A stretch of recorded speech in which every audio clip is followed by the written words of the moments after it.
I am extremely upset and indignant when I hear church leaders pushing the injection. That's not our mission. Our mission is to care for the injured and the sick. If they want to go visit people at home, that would be appropriate.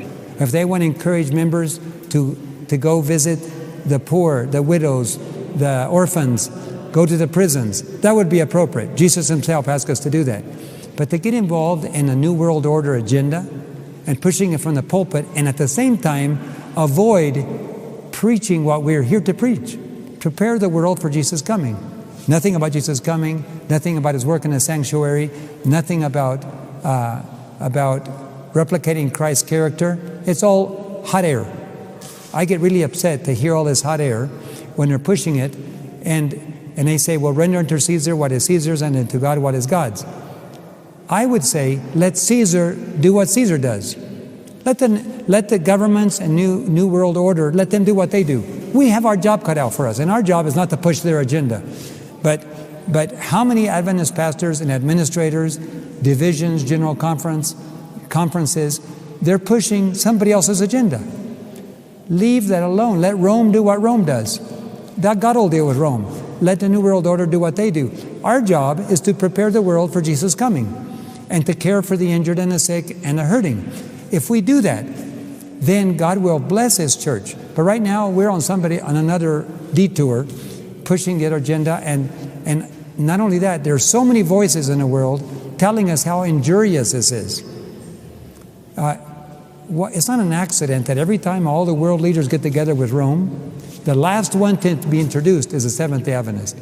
Rome wants to see how the Seventh-day Adventist church is on their side. And we are. And that's called spiritual adultery. When we have relationships, official relationships with the whore of Babylon, we are committing spiritual adultery. And that's what we're doing everywhere. And in my opinion, it's almost too late. I will be honest.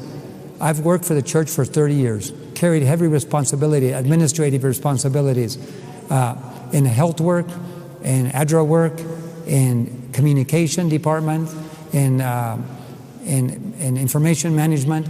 I've been associate professor for Andrews University in the area, in graduate classes and in business classes and in engineering classes. I have a wide experience of working for the church. They're good years. I'm glad I did it. They were wonderful. I would do it all over the same way if I had to do it again.